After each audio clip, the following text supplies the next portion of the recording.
Stock silencer में भी बहुत बढ़िया साउंड करती है। बेस ज़्यादा है, बेस बहुत हैवी है।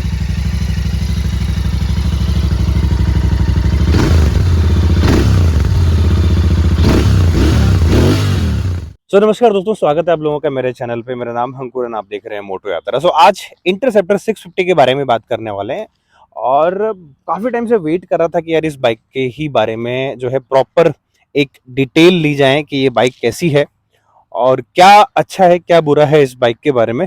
तो आज अपन जो है इस बाइक का फीडबैक देते हैं कि ऑलमोस्ट ये बाइक जो है तो 5 से 6 महीने पुराने वाली करंट जो 2022 का मॉडल है ये बाइक इंटरसेप्टर का। और तो इसके जो ऑनर हैं तो प्रद्युमन जी मेरे साथ में हैं, उन्हीं से फीडबैक लेके देख लेते हैं। प्रद्युमन जी आइए, आप स्वागत है आपका चैनल पे यार। Thank you. तो जो है बाइक आपने कब ली थी? ये अपन ने ली थी 5 महीने पहले। 5 महीने पहले। और अब लगभग आपने जो है कितनी किलोमीटर अभी तक राइड कर ली? ये अभी तक 1300 किलोमीटर ओनली राइड पे हुई है। तो कैसा क्या फीडबैक रहा अभी तक इस बाइक? फीडबैक पावर काफी अच्छी है। तो अगर अपना बजट अगर 4 लाख रुपए के राउंड हो तो उसके मुकाबले ये बाइक काफी पावरफुल है। और जो 650 सीसी के अंदर 47 bhp जो उनको पावर इनपुट निकाल के देती है, वो अगर अपन लें तो एक मैक्सिममली हायर पावर की बाइक से भी मुकाबला ये कर सकती है। मतलब उस कैटेगरी के अंदर आती है, क्योंकि 600 सीसी से वैसे भी ऊपर सुपर बाइक कैटेगरी आती है। एग्जैक्टली ये उस कैटेगरी पे आती है। वो जो एक बात जो है ना काफी टाइम से सुनी है मैंने कि यार काफी लोग कहते हैं 6 लाख का माल आपको 3 लाख रुपए में मिल रहा है। वो बात जो है ना इस बाइक पे परफेक्ट बैठती है, क्योंकि आप हर चीज देखें ना, इसकी जो बिल्ट है, जो रॉयल एनफील्ड है, इसके ऊपर जो पार्ट्स यूज करे हैं वो भी काफी अच्छी क्वालिटी के यूज करे गए हैं। ब्रेकिंग कैसी है बाइक की? वैसे ब्रेकिंग एक नंबर, ब्रेकिंग बहुत बढ़िया, ब्रेकिंग बहुत बढ़िया, डुअल चैनल एबीएस है। तो प्राइस की बात करें तो अभी जो है एक्स शोरूम इसका है 2,99,000 रुपए एक्स शोरूम है। और आपको ये ऑन रोड जयपुर में कितने की पड़ी? लगभग 380 के आसपास ये ऑन रोड पड़ती है। 380 के आसपास। और अगर इसमें अपन जीटी लेना चाहें तो वो 40 से 50,000 रुपए का डिफरेंस पोस्चर और टैंक का। मैक्सिमम जो है अभी तक इससे कितनी किलोमीटर तक की लॉन्ग राइड? लॉन्ग राइड मैंने अभी तक की है इस पे अपना किशनगढ़ तक। किशनगढ़ तक करी है? किशनगढ़ से थोड़ा मतलब 100 किलोमीटर के आसपास। हाँ, ज्यादा टाइम मिला नहीं ज्यादा ही आपको हुआ होगा। तो और क्रूजिंग स्पीड क्या रहती है मतलब अभी तक? लगभग मेरी ये रहती है 100 या 110। 100 या 110 इजीली कोई वाइब्रेशन नहीं, कोई कुछ बाइक्स में तो ये प्रॉब्लम भी है। जैसे 2022 से पहले का जो प्रॉब्लम ये है कि अगर आप 80 या 90 की स्पीड पे चलाते हो तो हैंडल वॉबल करता है। हैंडल जैसे ही अपन छोड़ते हैं तो वो वॉबल होता है। वो प्रॉब्लम इसमें सॉल्व हो चुकी है। इसमें नहीं है, बिल्कुल इसमें नहीं है 2020 वाले एडिशन में। और दूसरा इसमें जो फुट में वाइब्रेशन था, जो मेन जो चेसिस है, इसकी चेसिस के अंदर जो वाइब्रेशन था वो नहीं है। वो बहुत कम मिनिमम है, बट बहुत ही कम माइनर सा रहा है जो अपन अल्ट्रेशन से। ये कहते हैं कि रॉयल एनफील्ड की मतलब अभी तक की ये वाइब्रेशन फ्री बाइक है ये। क्योंकि इसी सेगमेंट के अंदर अब वो जो भी क्लासिक निकाल रही है, जो भी हिमालयन निकाल रही है, वो इसी सेगमेंट के ऊपर निकाल रही है।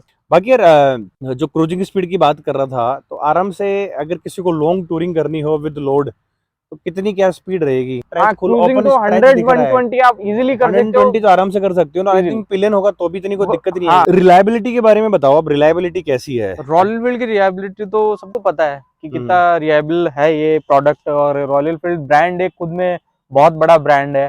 और सबसे बड़ी चीज ये है कि इसमें कि अगर कोई प्रॉब्लम आती है तो इश्यू को फटाफट सॉल्व किया जाता है, क्योंकि इनके मैकेनिकों को पता है कि कितनी ये प्रोडक्ट किस हिसाब से बना है, क्या बना है। मेरे पास प्रीवियसली जो थी डोमिनर आपने मुझे बताया डोमिनर 400 थी, तो उसके मुकाबले अगर इसकी सर्विस की बात करूं तो एक वो होता है ना जमीन आसमान का फर्क, वो फर्क है। ओके, तो वहां पे क्या इश्यूज आ रहे थे? वहां पे ये इश्यूज है सबसे बड़े कि आपका सर्विस वाले बंदों को नहीं पता कि इसमें प्रोडक्ट क्या चेंज होना है। यार ये जनरली एक एयर फिल्टर चेंज होता है। लिक्विड एयर फिल्टर आता है सभी में, लिक्विड ऑयल वाला। तो रिसेंटली जब मैं उसको सर्विस पे लेके गया था, जब मेरे पास डोमिनर थी, तो मैंने उनको बोला कि इसका एयर फिल्टर रिप्लेस करना है। तो वो बोलते हैं कि एयर फिल्टर हम क्लीन कर देंगे। अच्छा। तो मैंने कहा ये तो ऑयल बेस्ड एयर फिल्टर है, तो ये तो क्लीन थोड़ी होता है, ये तो रिप्लेस होता है।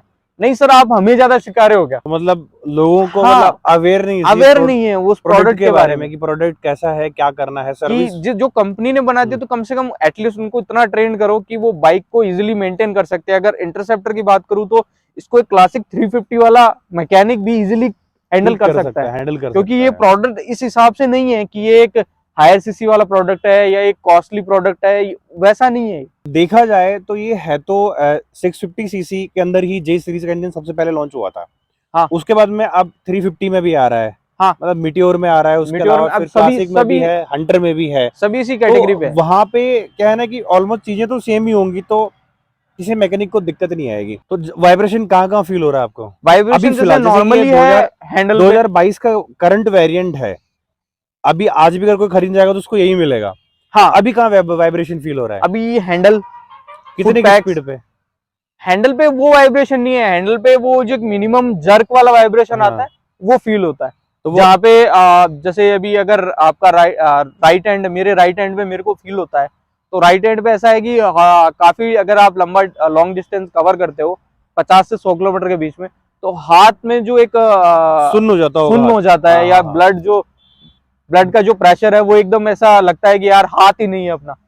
ओके, तो वो इशू है वो दूसरा। इशू है इसमें भी। और वो ओके, मैंने कंपनी में भी, जब मैं इसकी फर्स्ट सर्विस जब कराने गया था, तो मैंने उनको बोला था, तो उन्होंने कहा था कि खत्म कर दिया। वो इजिली उन्होंने खत्म कर दिया था। मैंने टेस्ट भी किया था उसके बाद में मैंने एक दो शॉर्ट राइड भी की। बट अभी इस पिछले संडे को मैंने जो शॉर्ट राइड की थी, तो उसके बाद में मुझे वापस वही फीलिंग आने लग गई, क्योंकि अगर आप कंटिन्यूसली उसको अगर अगर स्पीड पे चलाते हो एक सर्टेन स्पीड पे, तो वो वाइब्रेशन फिर आता है तो कोई वापस। स्पीड है कि लाइक 100 के अबाउ आता है या ये 90 लगभग 100 पे भी आपके 110 के अबाव या 120 से अबाव आएगा। आएगा? और उसके अलावा वाइब्रेशन फुट पैक्स पे? बाकी फुट पैक्स पे मिनिमम जो है, फुट पैक्स पे जो जब लिया था प्रोडक्ट तब भी था, जो और अभी भी अभी है। भी है? इसमें वॉबलिंग वाला वाइब्रेशन नहीं है। पहले हैंडल बार में वॉबल था। लोग जब 80-90 की स्पीड पे हैंडल बार जब छोड़ते छोड़ते थे, थे। तो जैसे क्लासिक 350 का हैंडल जो डांस करता था, वो डांस इसमें है, हाँ, लेकिन इसके लेकिन प्रीवियस वर्जन में है, प्रीवियस वर्जन में था, अब नहीं है। अब नहीं है। हाँ। बाकी माइलेज चेक करके देखा है माइलेज देखा, कितना दे रही है सिटी के अंदर अगर बात अगर करें तो? सिटी के अंदर बात करें तो अपना 23 से 24 के अराउंड दे देती है। 23 से 24 के अराउंड। और हाईवे पे? हाईवे पे लगभग अपना 25 से 28 के बीच में। और वहां पे स्पीड क्या रहती है? 110 120 पे भी मतलब 28 25 28 का माइलेज निकाल हाँ, देती है। इजीली निकाल देती ठीक है। है, 650 सीसी के अकॉर्डिंग माइलेज तो काफी बढ़िया है। बाकी डिपेंड करता है कि आप कैसे राइड करते हैं। मैं हाँ, हमेशा यही कहता हूँ कि यार माइलेज डिपेंड करता है कि आप अपनी बाइक को किस तरीके से राइड करते हैं। बाकी सर्विस कॉस्ट के बारे में कुछ आइडिया? सर्विस कॉस्ट अभी जो मैंने इसकी रिसेंटली करवाई थी, इसका एक चीज मुझे फंडा समझ में नहीं आता रॉयल एनफील्ड का, कि आप फर्स्ट सर्विस कराओ या सेकंड सर्विस कराओ, ऑयल चेंज होता है। वो फंडा भी मेरे अभी तक समझ में नहीं आया, ऐसा क्यों और होता है। ऑयल कितना डलता है इसमें? इसमें डलता है लगभग अपना 3.2 लीटर। 3.2 लीटर डलता है इसमें। और उसकी कॉस्ट लगभग होगी आई थिंक 2000 के आसपास। लगभग 1800 या 1800 1900 के आसपास ये 1900 के लोग आसपास, लेते तो हैं। उतनी ही होगी वो कॉस्ट। चार्जेस लेते हैं उसके। चार्जेस लेते हैं। और फ्री सर्विस? उसमें फिर ये दिक्कत है कि आप ऑयल भी चेंज होता है आपका, और ऑयल फिल्टर ऑब्वियसली ऑयल के साथ चेंज होगा। प्लस में चेन ल्यूब का जो है कॉस्ट, वो 500 कॉस्ट करते हैं। Chain loop 500 rupees? 500 clean and lube, जो 80 ml का जो हाँ आता है कैन, हाँ हाँ। उसका वो 500 चार्ज करते तो हैं। बोलो उससे बड़े हमें दे दो, हमें खुद ही कर लेंगे। यही मैंने उनको बोला, मैंने कहा यार ये नहीं, कौन सा फैक्ट है कि हाँ आप 80 का 500 चार्ज करो। हाँ, इतना तो मैंने कहा आफ्टर मार्केट में भी नहीं मिलता, बाहर नहीं मार्केट में मिलता भी बहुत एग्जैक्टली। बहुत सस्ता है। भाई वो ऑब्वियस सी बात है ना, उनको अर्निंग तो वहीं से होगी ना, तो अर्निंग तो करनी है और तो वो तो करेंगे ही। दूसरा ये चीज है कि अगर सर्विस पे अगर आप जाओ, तो ऑयल तो चेंज होगा आपका इजीली, बट जैसे कि एक अपने सामने जो होता है ना प्रोडक्ट, ये ऑयल चेंज हुआ या नहीं हुआ, वो चीज वहां पे वो नहीं है। वो नहीं हो, बैक कहीं से भी कर वो सकते हैं। कहीं वो ऐसा है कि बोलेंगे आपको, जैसे मैं गया था, तो मैंने फर्स्ट डे में जब गया उनके पास, तो उन्होंने बोला कि सर अभी हमारे पास बुकिंग बहुत ज्यादा है, तो आपकी आज की नहीं, हम कल की बुकिंग बुक करेंगे। ओके। तो कल की बुकिंग के लिए मैंने कहा ठीक है, कोई दिक्कत नहीं है, कल बुकिंग करो। कल बुकिंग के लिए गया, तो उन्होंने बोला, नेक्स्ट डे जब मैं गया, तो उन्होंने मेरे को बोला कि सर ऐसा है कि हमारे पास लोड बहुत ज्यादा है, तो आप बाइक छोड़ के जाओ, हम आपको कल देंगे। मैंने कहा यार ऐसे मत करो। ये सबसे बड़ी समस्या हाँ, है रॉयल एनफील्ड में। कि मतलब कल इतने देंगे। सारे स्टोर्स हो गए जयपुर में, सर्विस सेंटर भी खूब बोल गए, फिर भी लोड है इनके पास हाँ, में, लोड है इन या पे। बंदे कम है, पता नहीं कि सर्विस में थोड़ी सी देखो दिक्कतें आती आती हैं।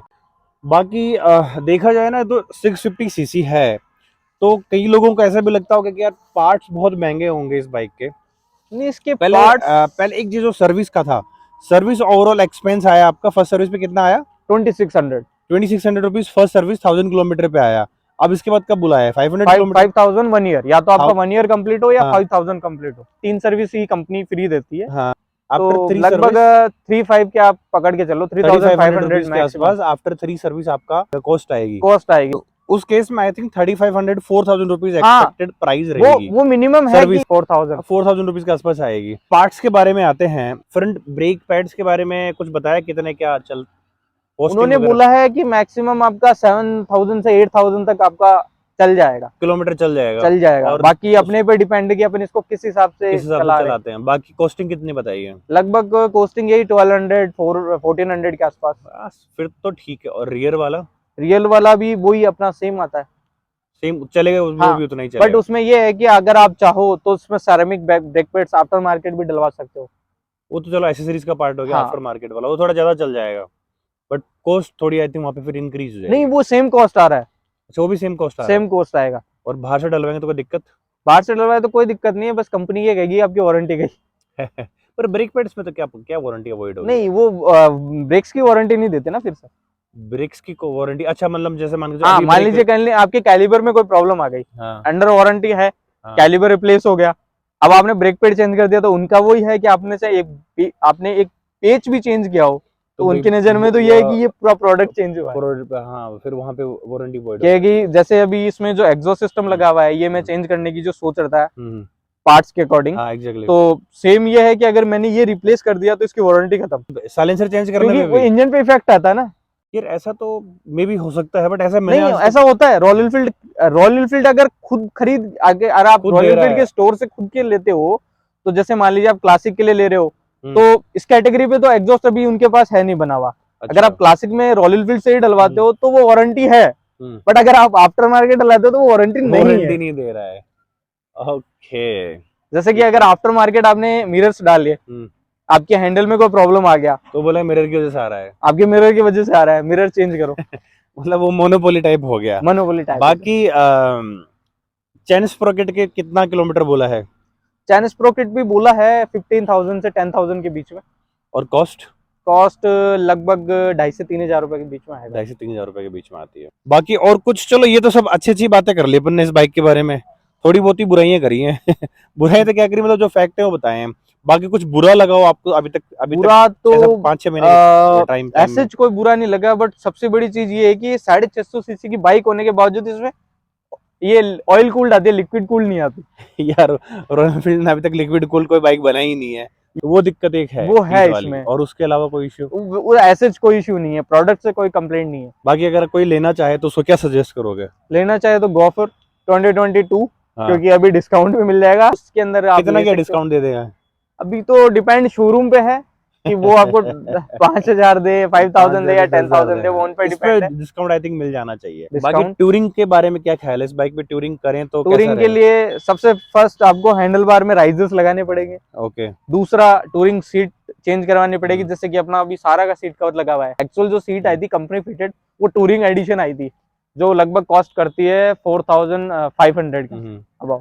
तो वो अपन को फिटेड आई थी, एक आपको वो करनी पड़ेगी, हैंडल बार राइजर चेंज करना पड़ेगा, बाकी ऐसे कोई नहीं चेंज करना पड़ा। और अगर आपको पिलियन बैठाना है तो आपको फुट पैक्स है, जो इसके फुट पैक्स आते हैं आफ्टर मार्केट वाले, वो डालने पड़ेंगे, इस पे क्योंकि कंफर्टेबल नहीं होगा। एग्जॉस्ट है उस पे, अगर आपका हीट करते शूज हैं टच हुआ या आपका मान लीजिए आपका बैग भी टच हुआ हम्म, तो गया, क्योंकि ये बहुत ज्यादा ओवर हीट हो जाते हैं। ओवर हीट जाती। डोमिनार और इसको राइड में जो कंफर्ट था उसमें ज्यादा था, इसमें कंफर्ट ज्यादा है? वो कंफर्टेबल राइड के मुकाबले में ज्यादा थी इससे, थोड़ी लॉन्ग टूरिंग के हिसाब से। लॉन्ग टूरिंग के हिसाब से, क्योंकि वो जो बॉडी वेट थी उसका 182 केजी के आसपास हम्म, समथिंग आता है। हम्म, तो उसमें और इसमें क्या है, सीटिंग पोस्चर, हम्म, क्योंकि इसका सीटिंग पोस्चर है वो थोड़ा एग्रेसिव टाइप है, हल्का सा एग्रेसिव है। वो नेकेड बाइक वर्जन के अंदर आती है डोमिनर, हाँ। तो उसका क्या है कि हल्का सा लीन भी है और हल्का सा अपर पोस्चर भी है, यानी तो वो मीडियम थोड़ी सेगमेंट में आती कंफर्टेबल है, हो जाती है ज्यादा। तो वो थोड़ा सा कंफर्टेबल है। तो बट वो बाइक, उसमें दिक्कत ये थी कि सबसे बड़ी कि उसको आप सीढ़ी राइड नहीं कर सकते, अच्छा रीजन? बॉडी वेट की वजह से, बॉडी वेट क्योंकि उसका हैंडल जो है वो लगभग आपका 140-150 डिग्री तक ही टिल्ट हाँ, होता है। वो मतलब उसका जो रेडियस है, हाँ, टर्निंग रेडियस बहुत रनिंग ज्यादा है रेडियस उसका। उसका काफी ज्यादा बहुत बड़ा ज्यादा है, है। तो वो घूमने वगैरह में दिक्कत या करती है। सिटीज वगैरह में, कट वगैरह में, तो वो दिक्कत हो जाती है, वो चीज इसमें नहीं है। इसमें नहीं है। तो देखा जाए तो डोमिनार भी एक अच्छी बाइक है, बुरी हाँ, बाइक नहीं है। ऑब्वियसली अब सिर्फ तो आपको अभी आपका अपडेट आ सेल गया करने का नया। रीजन जो था वो सर्विस का ही था। हाँ, सर्विस अब में अवेयरनेस नहीं है। भाई बजाज वालों, अगर देख रहे हो तो देख लेना, अगर कहीं से वीडियो मिल जाए तो। ऑनरशिप एक्सपीरियंस है। डोमिनार कितने किलोमीटर चलाई थी आपने? मैंने चलाई थी लगभग उसको 12,000। 12,000 चला के आपने बेच दी। हाँ। पता नहीं है। फ्रंट सस्पेंशन का भी कुछ बताया था आपने? हाँ, फ्रंट सस्पेंशन अगर आपको एक्सट्रीमली टूरिंग करनी है, जहाँ पे आप अगर थोड़ा बहुत ऑफ रोडिंग हाँ, आएगा, वैसे तो अब सब जगह अगर रोड बन आपको चुके वो हैं, करना है तो इसमें बट फिर आपको भी थोड़ा सा कंफर्टेबल 411 वाले हिमालयन वाले शॉक 411 वाले अब्जॉर्बर तो हिमालयन के डालने या ही फिर पड़ेंगे। स्क्रैम्बलर के 411 स्क्रैम के आपको इसमें हाँ, फ्रंट स्क्रैम या सस्पेंशन हिमालयन दोनों के डालने पड़ेंगे, किसी दोनों। एक के भी सस्पेंशन डालने पड़ेंगे। तो ये शोरूम वालों ने बताई बात, ये सस्पेंशन वाली है फिर नहीं नहीं, ये मैंने काफी वीडियोस वगैरह देखे हैं, काफी लोग कर रहे हैं कर इसमें रहे हैं, तो फिर अल्ट्रेशन। उनके जो 650 ओनर्स हैं हाँ, अल्ट्रेशन कर रहे हैं, क्योंकि दिक्कत ये है कि इसका ग्राउंड क्लियरेंस उतना नहीं है। उतना नहीं है कि आप ऑफ रोडिंग कर सकते हाँ। हो। तो ऑलमोस्ट सब कुछ अपन ने इस बाइक का कवर कर लिया है, फीडबैक का। अभी कुछ और आपके हाँ, माइंड मेरे में एक हो तो दिमाग बताओ। में एक चीज और आई थी, जैसे जी। कि आपके पास एक्सपल्स है, हाँ जी। ठीक है, आप उसको वाटर डिप ले जा सकते हो, हाँ या हिमालयन है आप हाँ उसको वाटर के अंदर ले जा सकते हो, हाँ, इसको आप नहीं ले जा सकते। पानी में नहीं ले जा सकते। इसका सबसे बड़ा रीजन ये है कि इसका एयर फिल्टर यही है, ओके। इसका एयर फिल्टर टैंक के नीचे नहीं है, हाँ या कहीं और ऐसी जगह नहीं है। प्लस में इसकी शॉर्ट हाइट है, तो हाँ, शॉर्ट हाइट की वजह से इसका एयर फिल्टर यहाँ आता है। तो एयर फिल्टर की वजह से अगर इसने पानी शक किया तो तो फिर पानी वो सीधा इंजन इंजन गैस के सीधा अंदर इंजन के जाएगा। अंदर चला गया। क्योंकि मैंने काफी वीडियोस देखे हैं जीटी वगैरह के, लोग पानी में तो उतार देते हैं, बस लेकिन वो बंद बाद हो में जाती वो है फिर। पछताते हैं। तो ये था मोटा मोटा इस बाइक का ओनरशिप एक्सपीरियंस। मतलब एक तरीके से अगर आपको टूरिंग करनी है तो आई बिलीव कि इस बाइक पे ना जाएं, है कि नहीं? अगर हाँ, आपको अगर सिर्फ आपको टूरिंग करनी हाईवे है, टूर करना है, हाँ लॉन्ग आप टूर करना है हाँ, लगे डाल के, तो फिर इस बाइक पे ना जाओ। हाँ। अगर आपको एक मतलब एक ऐसी बाइक जिसे सिटी राइड करना हो, छोटा मोटा राइड करना हो, शॉर्ट राइड करना हो, बाकी लोग इस पे टूरिंग करते हैं, करते ही लद्दाख हैं, भी बहुत जाते हैं, लद्दाख सब भी जाते जाते हैं, हैं, करते तो ही वो हैं। अल्ट्रेशन के साथ ही आप जा सकते अल्ट्रेशन हो। के साथ ही जा सकते हो, आपको कस्टमाइज करने पड़ेंगे बाइक पे बहुत सारे, फिर आप जा सकते हो। हाँ, मोड्स तो कुछ कुछ करने पड़ेंगे। तो ये सब कुछ मिलता है इस बाइक के अंदर। प्रद्युमन जी आपका बहुत बहुत धन्यवाद इस वीडियो में और आपको आपने जो टाइम दिया उसके लिए। और इसके अलावा भी अगर आपकी कोई क्वेरी रहती है तो आप मुझे इंस्टाग्राम पे फॉलो करके वहां पे भी क्वेश्चन पूछ सकते हैं और आप कमेंट कर सकते हैं। प्रद्युमन जी आपने मुझे बताया था आपका एक स्टोर भी है और जी। आप एसेसरीज में भी हैं, तो जी वो जी, थोड़ा सा मुझे बताएं आप एक वो बार। अपना राइडिंग के स्टोर है, करीब अपन ने 2018 के अंदर शुरुआत की थी उसकी। ओके। हाँ, बट अब रिसेंटली अपन शिफ्ट हो रहे हैं सिरसी वैशाली रोड के नहीं, ऊपर, सिरसी वैशाली रोड पे, वैशाली या सिरसी रोड की तरफ। वैशाली सिरसी रोड पे। हाँ, तो ठीक है, अगर जैसे ही नया स्टोर ओपन होता है डिटेल्स इस पे भी दे और दूंगा। इंस्टा पे भी मिल जाएगी आपको। और आपने बताया था कि आपका भी एक चैनल है यूट्यूब जी, पे, किस आरजे नाम से 14 है? 650 राइडर के नाम से, आरजे आरजे 14 650 राइडर। 650 गाइड में। तो भैया जाके आप एक बार वो भी फॉलो कर लीजिएगा और सब्सक्राइब कर लीजिएगा और चैनल को। तो इस वीडियो को फिर यहीं पे एंड करते हैं यार। थैंक यू सो मच आपके टाइम के लिए एंड इस वीडियो को देखने के लिए।